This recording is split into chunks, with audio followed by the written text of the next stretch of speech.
ಉತ್ತರ ಕರ್ನಾಟಕ ಎಕ್ಸ್‌ಪ್ರೆಸ್‌ಗೆ ಸ್ವಾಗತ. ನಾನು ಶುಭಾ ಎಂಪೌಲ್. 5ನೇ ದಿನದ ಪಾದಯಾತ್ರೆ ವೇಳೆ ಮಂಡ್ಯದಲ್ಲಿ ಪಾದಯಾತ್ರೆಯಲ್ಲಿ ಮಾಜಿ ಶಾಸಕ ಪ್ರೀತಂ ಗೌಡ ಕಾಣಿಸಿಕೊಂಡರು. ಇದೇ ವೇಳೆ ಅವರನ್ನು ಬಿಜೆಪಿ ಕಾರ್ಯಕರ್ತರು ಹೆಗಲ ಮೇಲೆ ಹೊತ್ತುಕೊಂಡು ಹಾಸನದ ಹುಲಿ ಎಂದು ಘೋಷಣೆಗಳನ್ನು ಕೂಗಿ ಸಂಭ್ರಮ ವ್ಯಕ್ತಪಡಿಸಿದರು. ಇದರಿಂದ ಸಿಟ್ಟಾದ ಎಚ್‌ಡಿಕೆ ಬೆಂಬಲಿಗರು ಕುಮಾರಸ್ವಾಮಿ ಪರ ಘೋಷಣೆ ಕೂಗಿದ್ದಾರೆ. ಬಳಿಕ ಮಾತಿಗೆ ಮಾತು ಬೆಳೆದು ಉಭಯ ಪಕ್ಷಗಳು ಬಿಜೆಪಿ ರಾಜ್ಯಾಧ್ಯಕ್ಷ ಬಿವೈ ವಿಜಯೇಂದ್ರ ಮುಂದೆ ಕೈ ಮಿಲಾಯಿಸುವ ಮಟ್ಟಿಗೆ ಬಂದಿದ್ದು ಮೆರವಣಿಗೆಯಲ್ಲಿ ಸ್ವಲ್ಪ ಇರುಸುಮುರುಸು ಉಂಟಾಗಿದೆ.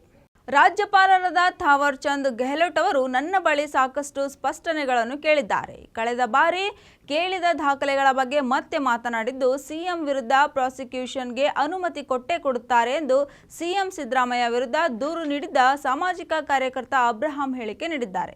ಗೆಹ್ಲೋಟ್ ಅವರನ್ನು ಇಂದು ಭೇಟಿ ಮಾಡಿದ ಬಳಿಕ ಮಾಧ್ಯಮಗಳೊಂದಿಗೆ ಮಾತನಾಡಿದ ಅಬ್ರಹಾಂ, ನಾನು ಹಾಕಿದ ಪ್ರಾಸಿಕ್ಯೂಷನ್ ಮೇಲೆ ಸಿಎಂ ಸಿದ್ದರಾಮಯ್ಯನವರಿಗೆ ಶೋಕಾಸ್ ನೋಟಿಸ್ ಕೊಟ್ಟಿದ್ದಾರೆ.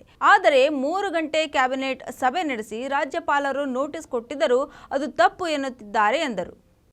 ದಾವಣಗೆರೆ ವಿಶ್ವವಿದ್ಯಾಲಯ ವ್ಯಾಪ್ತಿಯಲ್ಲಿ ಇಂದು ಮಹಾ ಎಡವಟ್ಟು ಆಗಿದೆ. ಬಿಕಾಂ ಇ-ಕಾಮರ್ಸ್ ಪರೀಕ್ಷೆ ಇಂದು ನಡೆಯಬೇಕಾಗಿದ್ದು ವಿದ್ಯಾರ್ಥಿಗಳಿಗೆ ಪ್ರಶ್ನೆ ಪತ್ರಿಕೆ ಕೊಡೋ ಬದಲು ಉತ್ತರ ಪತ್ರಿಕೆಯನ್ನು ನೀಡಿ ಸಿಬ್ಬಂದಿ ನಿರ್ಲಕ್ಷ್ಯ ವಹಿಸಿದ್ದಾರೆ. 6ನೇ ಸೆಮಿಸ್ಟರ್ ಪರೀಕ್ಷೆ ವೇಳೆ ಈ ಎಡವಟ್ಟು ನಡೆದಿದೆ. ಪ್ರಶ್ನೆ ಪತ್ರಿಕೆ ಕೊಡಬೇಕಾದ ಜಾಗದಲ್ಲಿ ಉತ್ತರ ಪತ್ರಿಕೆ ನೀಡಲಾಗಿದೆ. ಇದನ್ನು ಕಂಡು ವಿದ್ಯಾರ್ಥಿಗಳು ಒಂದು ಕ್ಷಣ ತಬ್ಬಿಬ್ಬಾಗಿದ್ದಾರೆ. ಮೌಲ್ಯಮಾಪನ ಮಾಡುವವರಿಗೆ ನೀಡಬೇಕಾಗಿದ್ದ ಉತ್ತರ ಪತ್ರಿಕೆಗಳನ್ನು ವಿದ್ಯಾರ್ಥಿಗಳಿಗೆ ಪ್ರಶ್ನೆ ಪತ್ರಿಕೆ ನೀಡಬೇಕಾದ ಜಾಗದಲ್ಲೇ ನೀಡಿ ಎಡವಟ್ಟು ಮಾಡಿದ್ದಾರೆ.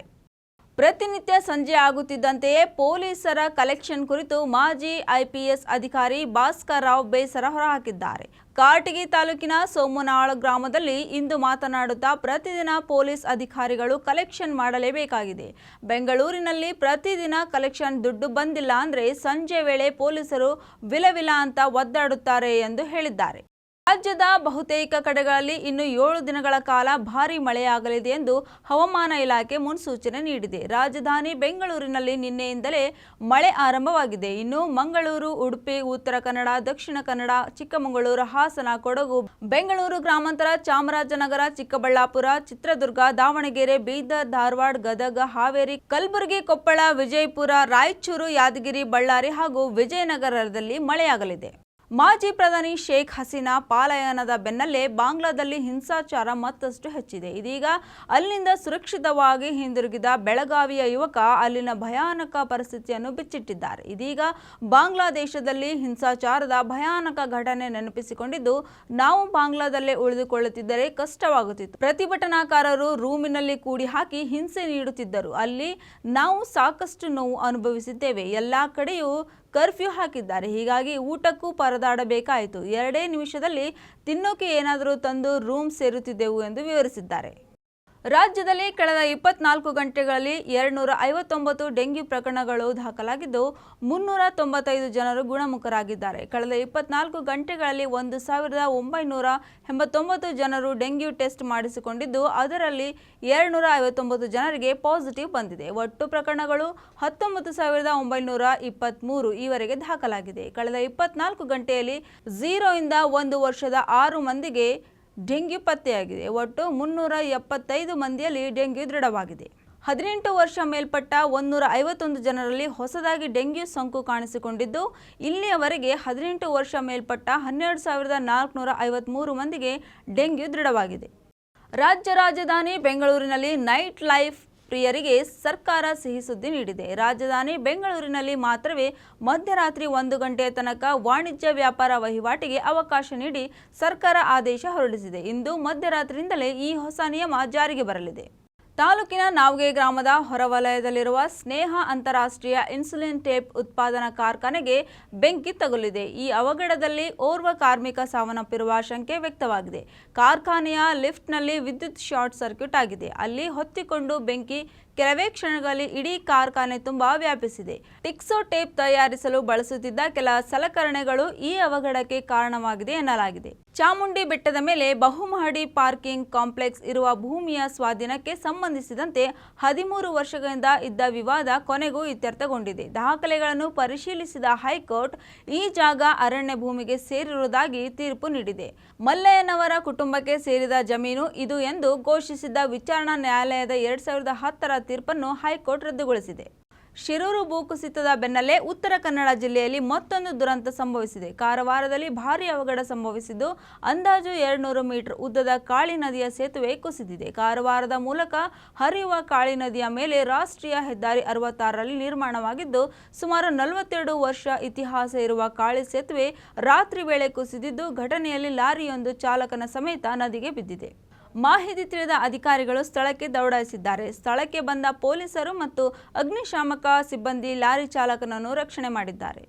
ದೇಗುಲದಿಂದ ಪೂಜೆ ಮುಗಿಸಿಕೊಂಡು ಬರುತ್ತಿದ್ದ ದಂಪತಿಯ ದ್ವಿಚಕ್ರ ವಾಹನವೊಂದು ಅಪಘಾತಕ್ಕೀಡಾಗಿ ಗರ್ಭಿಣಿ ಯುವತಿ ಸ್ಥಳದಲ್ಲಿಯೇ ಸಾವನ್ನಪ್ಪಿರುವ ಘಟನೆ ನೆಲಮಂಗಲದ ತೋಟನಹಳ್ಳಿ ಬಳಿ ನಡೆದಿದೆ. ಸಿಂಚನ ಮೃತ ದುರ್ದೈವಿಯಾಗಿದ್ದು, ಪತಿ ಮಂಜುನಾಥ ಪ್ರಾಣಾಪಾಯದಿಂದ ಪಾರಾಗಿದ್ದಾರೆ. ದೇವರ ಪೂಜೆ ಮುಗಿಸಿಕೊಂಡು ಸೀಮಂತ ಕಾರ್ಯಕ್ರಮಕ್ಕೆ ಮಂಜುನಾಥ ಸಿಂಚನ ದಂಪತಿ ತೆರಳುತ್ತಿದ್ದರು. ಈ ವೇಳೆ ಇವರ ವಾಹನಕ್ಕೆ ಜಲ್ಲಿ ತುಂಬಿದ ಲಾರಿ ಗುದ್ದಿತು. ಲಾರಿ ಗುದ್ದಿದ ರಭಸಕ್ಕೆ 7 ತಿಂಗಳ ಗರ್ಭಿಣಿ ಸಿಂಚನಗೆ ಸ್ಥಳದಲ್ಲಿಯೇ ಗರ್ಭಪಾತವಾಗಿ ಸಾವನ್ನಪ್ಪಿದ್ದು, ಪತ್ನಿಯ ಸಾವು ಕಂಡು ಪತಿಯ ಗೋಳಾಟ ಮುಗಿಲು ಮುಟ್ಟಿದೆ.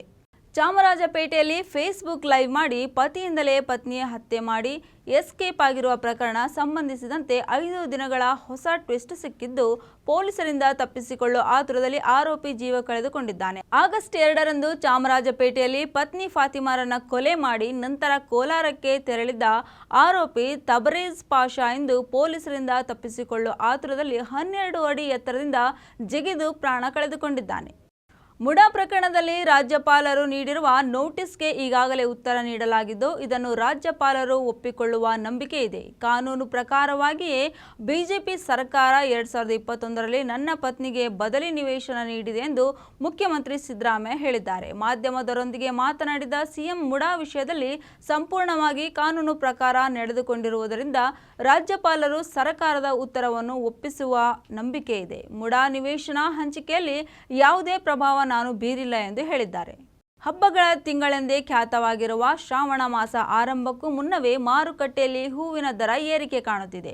ಈ ಬಾರಿ ಶ್ರಾವಣದಲ್ಲಿ ಭಕ್ತರಿಗೆ ಹೂವಿನ ಬೆಲೆ ಏರಿಕೆಯ ಬಿಸಿ ಜೋರಾಗಿಯೇ ತಟ್ಟಲಿದೆ. ಹೂವು ಬೆಳೆಯುವ ಜಿಲ್ಲೆಗಳಲ್ಲಿ ಹೆಚ್ಚಿನ ಮಳೆಯಾಗಿರುವುದರಿಂದ ಹೂವು ಬರುವುದು ಕಡಿಮೆಯಾಗಿದೆ ಎಂದು ವ್ಯಾಪಾರಿಗಳು ಹೇಳುತ್ತಿದ್ದಾರೆ. ಇನ್ನು ಹೂಗಳ ಬೆಲೆ ನೋಡುವುದಾದರೆ ಗುಲಾಬಿ 100ರಿಂದ 250 ರೂಪಾಯಿ, ಸೇವಂತಿ 400 ರೂಪಾಯಿ, ಸುಗಂಧರಾಜ 80ರಿಂದ 150 ರೂಪಾಯಿ, ಕಾಕಡ 500ರಿಂದ 1000 ರೂಪಾಯಿ, ಮಲ್ಲಿಗೆ 650 ರೂಪಾಯಿ ಹಾಗೂ ಕನಕಾಂಬರ 600ರಿಂದ 1500 ರೂಪಾಯಿ ಆಗಿದೆ. ಕರ್ನಾಟಕದಲ್ಲಿ ಮೊದಲ ಬಾರಿಗೆ ಮುಖ್ಯಮಂತ್ರಿಯೊಬ್ಬರು ಬಡವರ ಜಮೀನು ಕಬಳಿಸಿದ್ದಾರೆ. ಇದು ದೊಡ್ಡ ಹಗರಣ. ಆದರೂ ಸಿದ್ದರಾಮಯ್ಯ ನಾನು ಕ್ಲೀನ್ ಎಂದು ಹೇಳುತ್ತಿದ್ದಾರೆ. ಕರ್ನಾಟಕ ಸರ್ಕಾರ ಅಧಿಕಾರಕ್ಕೆ ಬಂದ 15 ತಿಂಗಳ ನಂತರ ಕರ್ನಾಟಕವನ್ನು ಲೂಟಿ ಮಾಡಿದ ಪ್ರಕರಣ ಮುಡಾ ಹಗರಣ ಎಂದು ವಿಧಾನಸಭೆ ಪ್ರತಿಪಕ್ಷ ನಾಯಕ ಬಿಜೆಪಿ ಮುಖಂಡ ಆರ್ ಅಶೋಕ್ ಆರೋಪಿಸಿದ್ದಾರೆ. ಮುಡಾ ಹಗರಣ ವಿರೋಧಿಸಿ ನಾವು ಪಾದಯಾತ್ರೆ ಮಾಡುತ್ತಿದ್ದೇವೆ. ರಾಜ್ಯಪಾಲರಿಗೆ ಮನವಿ ಪತ್ರ ನೀಡಿದ್ದೇವೆ. ನಮ್ಮ ಕೇಂದ್ರ ಮಂತ್ರಿಗಳಿಂದ ಅಭಿಪ್ರಾಯ ಪಡೆದಿದ್ದೇವೆ. ಕಾಂಗ್ರೆಸ್ ಸರ್ಕಾರದ ಆಡಳಿತದಿಂದ ಬೇಸತ್ತ ಜನರು ಸ್ವಯಂ ಪ್ರೇರಣೆಯಿಂದ ನಮ್ಮ ಪ್ರತಿಭಟನೆಯಲ್ಲಿ ಭಾಗವಹಿಸುತ್ತಿದ್ದಾರೆ ಎಂದು ಅಶೋಕ್ ಹೇಳಿದ್ದಾರೆ. ಮೈಸೂರು ಚಲೋ 5ನೇ ದಿನಕ್ಕೆ ಕಾಲಿಟ್ಟಿದ್ದ ಬೆನ್ನಲ್ಲೇ ಬಳ್ಳಾರಿ ಪಾದಯಾತ್ರೆಗೂ ಬಿಜೆಪಿಯಲ್ಲಿ ಒತ್ತಡ ಹೆಚ್ಚಾಗಿದೆ ಎಂಬ ಮಾಹಿತಿ ಲಭ್ಯವಾಗಿದೆ. ಮುಡಾ ಹಗರಣದ ವಿಚಾರ ಹಾಗೆ ವಾಲ್ಮೀಕಿ ನಿಗಮ ಅಕ್ರಮ ವಿರೋಧವಾಗಿ ಹಳೆ ಮೈಸೂರು ಭಾಗದಂತೆ ಬಳ್ಳಾರಿಯಲ್ಲೂ ಪಾದಯಾತ್ರೆ ಮಾಡಬೇಕು ಅಂತ ಬಿಜೆಪಿ ನಾಯಕರು ಬೇಡಿಕೆ ಇಟ್ಟಿದ್ದಾರೆ ಎನ್ನಲಾಗಿದೆ. ಸದ್ಯ ಸಿಎಂ ಸಿದ್ದರಾಮಯ್ಯ ರಾಜೀನಾಮೆಗೆ ಬೇಡಿಕೆ ಇಟ್ಟು ಆರಂಭವಾಗಿರುವ ಮುಡಾ ಪಾದಯಾತ್ರೆ ಫಲಿತಾಂಶ ಎದುರು ನೋಡುತ್ತಿರುವ ಹೈಕಮಾಂಡ್ ಬಳ್ಳಾರಿ ಪಾದಯಾತ್ರೆ ಬಗ್ಗೆ ಏನೂ ತೀರ್ಮಾನಿಸಿಲ್ಲ. ಬಿಎಸ್ ಯಡಿಯೂರಪ್ಪನವರ ವಿರುದ್ಧ ಪೋಕ್ಸೋ ಪ್ರಕರಣ ದಾಖಲು ಆಗಿದೆ. ಕೋರ್ಟ್ ದಯೆಯಿಂದ ಬಚಾವಾಗಿದ್ದಾರೆ. ಅವರಿಗೆ ನನ್ನ ಬಗ್ಗೆ ಮಾತನಾಡುವ ನೈತಿಕತೆ ಏನು ಉಳಿದಿದೆ ಎಂದು ಸಿಎಂ ಸಿದ್ದರಾಮಯ್ಯ ಪ್ರಶ್ನೆ ಮಾಡಿದ್ದಾರೆ. ನಮ್ಮ ಪಾದಯಾತ್ರೆ ಮುಗಿಯುವಷ್ಟರಲ್ಲಿ ಸಿದ್ದರಾಮಯ್ಯ ರಾಜೀನಾಮೆ ಕೊಡುತ್ತಾರೆ ಎಂಬ ಬಿಎಸ್ ಯಡಿಯೂರಪ್ಪ ಹೇಳಿಕೆಗೆ ಗರಂ ಆದ ಸಿಎಂ ಸಿದ್ದರಾಮಯ್ಯ ಇಂದು ಮಾಧ್ಯಮ ಪ್ರತಿನಿಧಿಗಳ ಜೊತೆ ಮಾತನಾಡಿ, ಬಿಎಸ್ವೈಗೆ ನನ್ನ ಬಗ್ಗೆ ಮಾತನಾಡುವ ನೈತಿಕತೆ ಇಲ್ಲ ಎಂದರು. ರೇಣುಕಾಸ್ವಾಮಿ ಕೊಲೆ ಪ್ರಕರಣದಲ್ಲಿ ಬಿಗ್ ಅಪ್ಡೇಟ್ ಬಂದಿದೆ. ಕೊಲೆ ತನಿಖೆಯ ಭಾಗವಾಗಿ ಇಂದು ಎಫ್ಎಸ್ಎಲ್ ವರದಿ ಬರಲಿದೆ ಎನ್ನಲಾಗಿದೆ. ಈ ಸಂಬಂಧ ಈಗ ವರದಿ ಪೊಲೀಸರ ಕೈ ಸೇರಿದ್ದು ಶಾಕಿಂಗ್ ಸತ್ಯವೊಂದು ರಿವೀಲ್ ಆಗಿದೆ.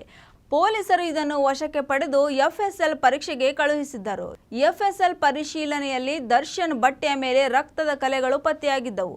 ಇವುಗಳು ರೇಣುಕಾಸ್ವಾಮಿಯ ದೇಹದ ರಕ್ತ ಎಂಬುದು ಎಫ್ಎಸ್ಎಲ್ ವರದಿಯಲ್ಲಿ ದೃಢಪಟ್ಟಿದೆ. ಟಾಲಿವುಡ್ ಪ್ರಿನ್ಸ್ ಮಹೇಶ್ ಬಾಬು ಹಾಗೂ ಸ್ಯಾಂಡಲ್ವುಡ್ ನಟಿ ಶ್ರೀಲೀಲಾ ಪ್ರಮುಖ ಪಾತ್ರದಲ್ಲಿ ಅಭಿನಯಿಸಿರುವ ಗುಂಟೂರು ಕಾರಂ ಚಿತ್ರ ಇದೇ ಮೊದಲ ಬಾರಿಗೆ ಕನ್ನಡ ಕಿರುತೆರೆಯಲ್ಲಿ ಪ್ರಸಾರವಾಗುತ್ತಿದೆ. ಜನವರಿ 12ರಂದು ಬಿಡುಗಡೆಯಾಗಿದ್ದ ಈ ಸಿನಿಮಾ ಬಾಕ್ಸ್ ಆಫೀಸ್ನಲ್ಲಿ ಭರ್ಜರಿ ಕಲೆಕ್ಷನ್ ಮಾಡಿತ್ತು. ಶೀಘ್ರದಲ್ಲಿಯೇ ಉದಯ ಟಿವಿಯಲ್ಲಿ ಗುಂಟೂರು ಕಾರಂ ಪ್ರಸಾರವಾಗುತ್ತಿದ್ದು, ಈ ಕುರಿತು ಉದಯ ವಾಹಿನಿ ತನ್ನ ಅಧಿಕೃತ ಇನ್ಸ್ಟಾಗ್ರಾಂ ಖಾತೆಯಲ್ಲಿ ತಿಳಿಸಿದೆ. ನಿರಂತರ ಸುದ್ದಿಗಾಗಿ ನೋಡ್ತಾ ಇರಿ ಉತ್ತರ ಕರ್ನಾಟಕ ನ್ಯೂಸ್. ಇದು ಕನ್ನಡಿಗರ ಉಸಿರು.